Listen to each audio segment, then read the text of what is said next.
बिस्मिल्लाहिर्रहमानिर्रहीम स्टूडेंट्स, हमारा आज का जो टॉपिक है वो अगेन चैप्टर 1D1, उसमें एक्सरसाइज हम 1B है और इसका क्वेश्चन नंबर 3 आज हम करेंगे। इसमें चूँकि ये स्टेटमेंट वाले क्वेश्चंस हैं तो स्टेटमेंट को जब भी आपने पढ़ना है तो इसमें कुछ चीज़ों को आप अपनी एक हैबिट आप इसको डेवलप कर लें कि स्टेटमेंट वाले जो क्वेश्चंस होते हैं उनको हमेशा सॉल्व करते वक्त आप इंपॉर्टेंट चीज़ों को अंडरलाइन कर देते हैं ताकि आपको क्वेश्चन करने में आसानी हो जाए। इसमें सबसे जो नंबर 3 क्वेश्चन है इसमें लिखे find the largest whole number which is a factor of both 42 and 98। अब इसमें देखें सबसे इंपॉर्टेंट वर्ड हमारे पास लार्जेस्ट है। लार्जेस्ट से मुराद लार्जेस्ट, हाईएस्ट, ग्रेटेस्ट, ये ऐसे नंबर्स हैं जहां पे हमें ये इंडिकेशंस मिलती है कि हमने यहाँ पे इस क्वेश्चन में HCF को फाइंड आउट करना है। लिहाजा हम इन दोनों नंबर्स का यहां पर हम HCF को फाइंड आउट करेंगे।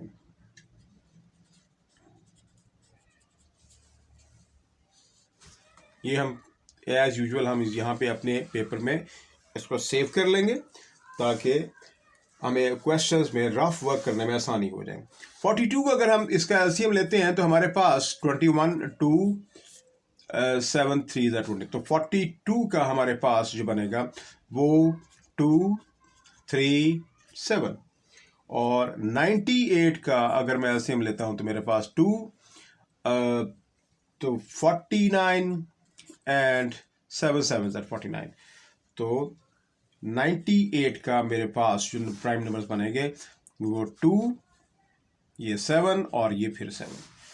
अब इसमें हमारे पास जो कॉमन फैक्टर्स आएंगे वो हमारे पास हम इनको ले लेंगे 2 और यहाँ से हम इसको ले लेंगे, तो हमारे पास इसका जो HCF बनेगा वो हमारे पास जो ग्रेटेस्ट लार्जेस्ट होल नंबर बनेगा वो 14 बनेगा हमारे पास।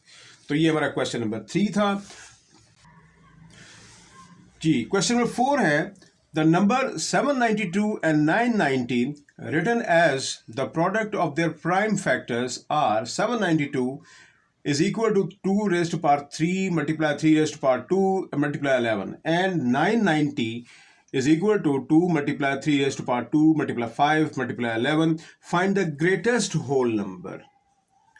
अब ये ग्रेटेस्ट होल नंबर हमने इसमें से फाइंड आउट करना है, और ये दोनों जो हैं हमारे पास प्राइम फैक्टर्स जो हैं 792 और 990 के हमारे पास उसने प्राइम फैक्टर्स हमें गिवन है और हमने इनका ग्रेटेस्ट होल नंबर निकालना है। तो इसका एज यूजुअल बहुत सिंपल मेथड, अगर हम इसको करते हैं 792 तो हमारे पास इसमें से उसने जो नंबर दिए हुए हैं हमने एज यूजुअल उठा के यहाँ पे हम लगा देंगे 2 raise to power 3 3 raise to power 2 और मल्टीप्लाई 11, और 990 का हमारे पास जो बनेंगे वो 2 रेज़ टू पावर 1 और 3 रेज़ टू पावर 2 और ये 5, इसको अलहदा से करना पड़ेगा और ये 5।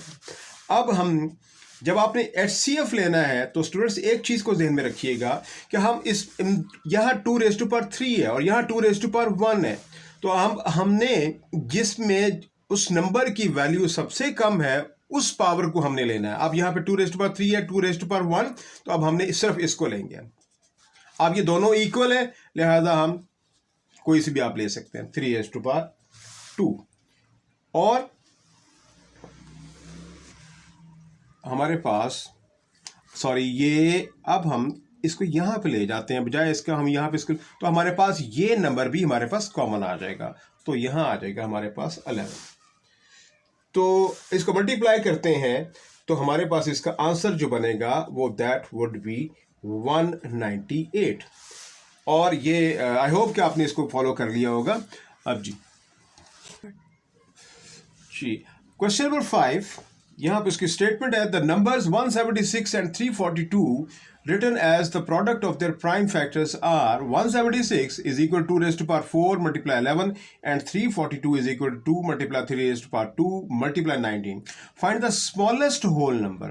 लास्ट क्वेश्चन में हमने ग्रेटेस्ट की वैल्यू को, ग्रेटेस्ट मीन HCF को फाइंड आउट करना था, और इस क्वेश्चन के अंदर उसने हमें कहा है कि आप स्मॉलेस्ट होल नंबर को फाइंड आउट। स्मॉलेस्ट मैंने आपको पहले बताया कि है ग्रेटेस्ट है, हाईएस्ट है, लार्जेस्ट है, तो ये तमाम तीनों नंबर्स जो हैं हमारे पास HCF को शो करते हैं। अब हम इसको करते हैं 176 उसने प्राइम फैक्टर्स उसने क्या दिया है, वो 2 रेज़ टू पावर 4 मल्टीप्लाई 11 और 342 इसका उसने 2 रेज़ टू पावर 1 और 3 रेज़ टू पावर 2 और मल्टीप्लाई 19। अब स्टूडेंट्स, अब सबसे पहले तो हमने कॉमन फैक्टर्स इसमें से फाइंड आउट करेंगे, और जब आपने एलसीएम को फाइंड आउट करना है तो एक चीज़ ध्यान में रखिएगा कि अब हम यहाँ पर 2 की वैल्यू, 2 की पावर जिसकी सबसे ज़्यादा हम उसको लेंगे। 2 की पावर 4 ये कॉमन आ गया, बाकी हमारे पास और अब हमारे पास हमने एलसीएम को हमने फाइंड आउट करना है, तो लिहाजा हम 2 की power 4 multiply 11 multiply 3 raise to power 2 multiply 19, और अगर मैं इन सबको आपस में मल्टीप्लाई करूंगा, स्टूडेंट्स बाद स्टूडेंट्स यहाँ पर कंफ्यूज हो जाते हैं कि हमारे पास 2 रेज़ टू पावर 4 इसका मतलब है 2 2 2 एंड 2। इन सबको मल्टीप्लाई करेंगे तो हमारे पास 2 to the 4 4 to the 8 8 to the 16 और 16 11 9 और 19 इसको मल्टीप्लाई करेंगे तो हमारे पास नंबर आ जाएगा 30096। जी स्टूडेंट्स, हमारा क्वेश्चन नंबर 6 है। ये इसमें थोड़ी सी आपको टेक्निकलिटी को जहन में रखना पड़ेगा व्हाइल डूइंग दिस क्वेश्चन। इसकी स्टेटमेंट देखते हैं। Find the smallest value of n such that the LCM of n and 15 is 45। यानी कि ये हमारे पास दो नंबर हैं n और 15, इन दोनों का जब मैं LCM लेता हूं तो मेरे पास 45 इसका आंसर आता है। तो आपने यहां पर वैल्यू ऑफ n को फाइंड आउट करना है। अब हम इसकी स्टेटमेंट कैसे बना सकते हैं? LCM of n and 15 how much is that is 45। Okay, find out किसको करना है? वैल्यू ऑफ n, ये हमने फाइंड आउट करना है। स्टूडेंट्स, एक चीज ध्यान में रखिएगा कि जब भी आपने इस क्वेश्चन को अटेम्प्ट करना है तो हमारे पास एक नंबर ये है और दूसरा नंबर यहां पर हमने फाइंड आउट करना है कि इन दोनों नंबर्स का मैं अगर एलसीएम लेता हूं तो मेरे पास 45 इसका आंसर बनता है। एक नंबर गिवन है। इस सूरत हाल में क्या होता है कि हम 45 को हम इसके फैक्टर्स फाइंड आउट करते हैं।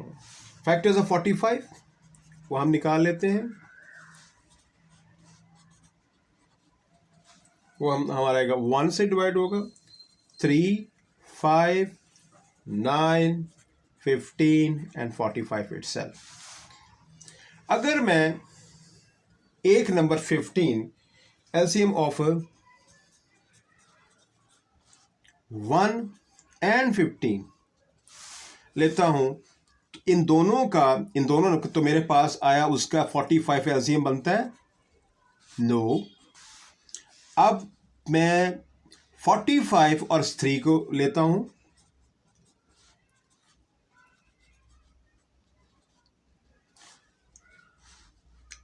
इसको हम यहां पे थोड़ा सा इसको कर लेंगे ताकि आपके लिए आसानी हो जाए। मैं 3 और 15 का एलसीएम लेता हूं तो मेरे पास 45 नो। अगर मैं यहां पर 50 एलसीएम ऑफ 5 एंड 15 इन दोनों को लेता हूं तो फिर अब देखें 5, इसका मतलब है कि इस 5 का 5 आएगा और 15 का मेरे पास 5 मल्टीप्लाई 3 बनेगा। अब यहां पर हमारे पास यहां से 5 आ जाएगा और यहां से 3, तो ये हमारे पास इसका एलसीएम जो है वो 15 बनेगा, नॉट द 45। हमें 45 इसकी वैल्यू चाहिए। तो हमारे पास अब हम करते हैं एलसीएम ऑफ 9 एंड 15, इन दोनों का करके देखते हैं। 9 3 3 15 5 3। ओके, 9 का हमारे पास क्या आ गया? 3 3 और 15 के मेरे पास क्या आ गए? 3 एंड 5। अब यहां से हमारे पास एक नंबर आ जाएगा 3 और दूसरा आ जाएगा मेरे पास ये वाला 5, सॉरी ये 3 आएगा और 3 5 एंड 3।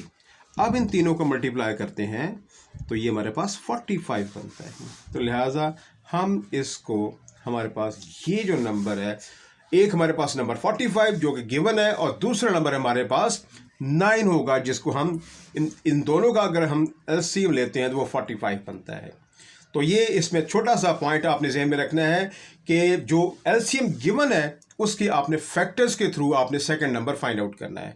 आई होप स्टूडेंट्स आपने इसको अच्छे तरीके से इसको फॉलो कर लिया होगा, और अगर फिर भी आप किसी चीज़ की इसमें आप डेफिशिएंसी फील करते हैं और मज़ीद एक्सप्लेनेशन की आपको ज़रूरत है तो आप मुझे ज़रूर अपने फीडबैक से आगाह कीजिएगा। इसके लिए आप मेरे चैनल को सब्सक्राइब करें, लाइक करें और शेयर करें, और मुझे अपने फीडबैक से ज़रूर आगाह कीजिएगा। Thank you very much.